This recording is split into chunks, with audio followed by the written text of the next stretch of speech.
सियासी काजल की कोठरी में से बेदाग निकलने वाले लोग कम होते हैं। उनमें से एक वो थे। चाचा चौधरी की कॉमिक्स पढ़ना उनको पसंद था। प्राण के कार्टून्स, वो कॉमिक्स वो बहुत पसंद करते थे। और जहाँ लिखा होता था कि चाचा चौधरी का दिमाग तो कंप्यूटर से भी तेज़ चलता है, वो लाइनें उनको बड़ी अच्छी लगती थीं। 4 दिनों के लिए वो अपना प्रिंस सूट छोड़कर, नेताओं वाली वेशभूषा छोड़कर पूरे तौर पर पुजारी बन जाते थे। पोल्टू दा की ये यादें अब लोगों के साथ हमेशा के लिए रहेंगी। प्रणब मुखर्जी आखिरकार इस फानी दुनिया को रुखसत कह गए, लेकिन वो उन लोगों में शुमार होते हैं जिनका कद बेशक बहुत छोटा रहा हो, लेकिन उनकी इज्जत का कद, उनकी इज्जत का मयार लोगों की आंखों में बहुत बहुत बड़ा था। अब जो लोग उनको जानते हैं करीब से, जिन्होंने उनके साथ जीवन जिया है, बरता है, बात की है, वो सब बताते हैं कि प्रणब मुखर्जी जैसा कोई दूसरा हो नहीं सकता। 1969 में पहली बार बांग्ला कांग्रेस की तरफ से राज्यसभा सांसद बने थे और उसके बाद उनकी पार्लियामेंट में एक स्पीच थी जिसको सुनकर इंदिरा गांधी इतनी प्रभावित हुई।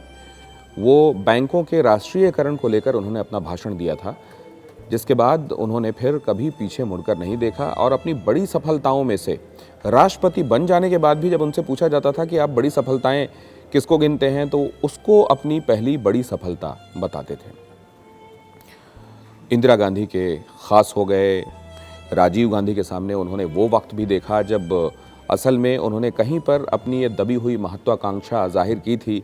इंदिरा गांधी के नहीं रहने के बाद वो असल में चाहते थे कि केयर टेकर गवर्नमेंट जो है उसमें वो प्रधानमंत्री रहें।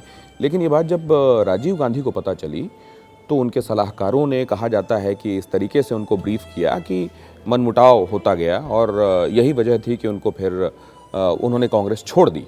असल में उनको भेज दिया गया था वेस्ट बंगाल और वहाँ का कांग्रेस प्रेसिडेंट बना दिया गया था। लेकिन इसके बाद उन्होंने कांग्रेस को छोड़कर एक अपनी पार्टी बना दी थी, राष्ट्रवादी समाजवादी कांग्रेस, राष्ट्रीय समाजवादी कांग्रेस।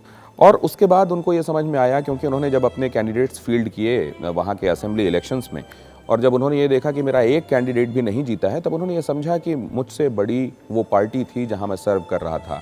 और तब तक वो दरारें भी जो पहले थीं वो पट चुकी थी, लिहाजा वो वापस 1989 में कांग्रेस में शामिल हो गए। और उसके बाद नरसिम्हा राव उन पर बहुत ज़्यादा भरोसा करते थे। लिबरलाइजेशन का टाइम था, ब्रेन स्टॉर्मिंग हो रही थी, प्रणब दा का भी उसमें खासा महत्वपूर्ण योगदान था। और उस वहाँ से लेकर आगे अगर आप चलें, अगर आप देखें तो प्रणब मुखर्जी उन पॉलिटिशियंस में से एक हैं जिन्होंने पॉलिटिक्स के इन 5 दशकों के तमाम उतार चढ़ाव, जहां इंदिरा गांधी का यूनिपोलर हेजमनी थी एक तरीके से कांग्रेस में, कांग्रेस का एक छत्र हिसाब किताब था, अगर इमरजेंसी के टाइम को आप छोड़ दें, वो भी देखा प्रणब दा ने। और उसके बाद 84 का वो वक्त आया जब इंदिरा गांधी के बाद राजीव गांधी को पार्टी की कमान सौंपी गई और वो प्रधानमंत्री भी बने। मंडल कमंडल वाला दौर भी उन्होंने देखा। फिर ये वो दौर भी जब कोएलिशन गवर्नमेंट्स बनने लगी। कोएलिशन गवर्नमेंट के बाद उन्होंने यूपीए का एक तरीके से निष्कंटक 10 साल का वो सफ़र भी देखा। और उसके बाद 2014 के बाद ये जो बीजेपी का अनप्रेसिडेंटेड राइज जिसको कहते हैं, वो भी देखा। इस तरीके से इतने उतार चढ़ावों को देखना और उसमें अपनी एक पहचान, एक विशिष्ट व्यक्तित्व के तौर पर, क्विंटेसेंशियल पॉलिटिशियन के तौर पर अपनी वो पहचान बनाए रखना, ये प्रणब दा के ही बूते की बात थी। उनको कहा जाता है कि जब कभी आपको संविधान के मामलों में कहीं कोई बात अटक रही हो और आपको समझना हो, तो आप प्रणब दा के पास चले जाइए, प्रणब दा आपको बताएंगे करना क्या है। अगर पार्लियामेंट के कामकाज को लेकर आप कहीं फंस रहे हैं और आपको कुछ समझना है, प्रणब दा के पास चले जाइए, प्रणब दा आपको बताएंगे। इसीलिए कई बार उनके सामने कई प्रपोजल्स आए। मसलन ये कहा जाता है कि लेफ्ट पार्टीज़ ने 2007 में ही उनको प्रेसिडेंट बनाने के संदर्भ में प्रपोजल दिया था, लेकिन तब सोनिया गांधी ने ये कहकर खारिज कर दिया था कि हमारे लिए वो पार्टी के भीतर इतने इंपॉर्टेंट हैं कि उस पिलर को हम वहाँ पर नहीं भेज सकते। आखिरकार वो देश के राष्ट्रपति भी बने। लेकिन उससे पहले जो मैं आपसे कह रहा था कि हर कहीं पर भी, जैसे सीताराम केसरी को जब हटाकर सोनिया गांधी को प्रेसिडेंट बनाया जाना था, तो बहुत केयरफुली वर्डेड ड्राफ्ट था वो रेजोल्यूशन जो प्रणब मुखर्जी ने लिखा था, जिसमें उन्होंने बहुत क्लियरली उस आर्टिकल 19 के क्लॉज जे का जिक्र करते हुए ये बताया था कि यहाँ तक आपके सहयोग के लिए धन्यवाद, लेकिन इसके बाद इस क्लॉज के तहत अब किसी और को इसकी कमान सौंपी जा रही है, और वो थी सोनिया गांधी। इस तरीके से एक चैप्टर को समाप्त करना और दूसरे चैप्टर को इतने स्मूथ तरीके से शुरू करना, नॉलेज के साथ साथ जो प्रैग्मेटिज्म की ज़रूरत होती है वो प्रणब मुखर्जी में थी। इसीलिए प्रणब मुखर्जी बने।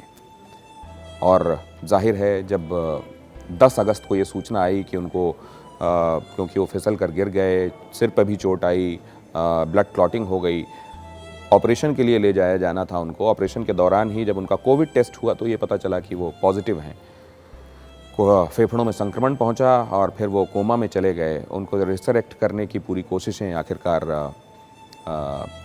दम तोड़ गईं और वो हमारे बीच में नहीं हैं।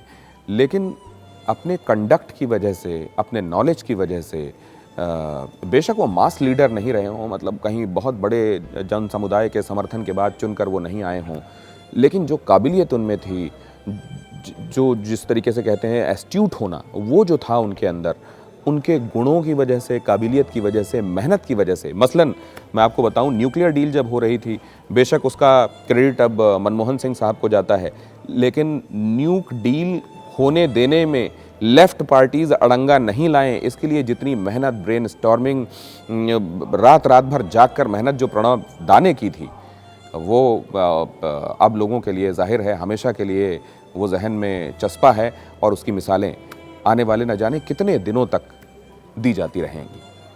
प्रणब दा को TV9 भारतवर्ष की डिजिटल टीम की तरफ से भावपूर्ण श्रद्धांजलि। ये थीं बातें विशेष, और फिलहाल इजाज़त लेता है आपसे आपका दिनेश।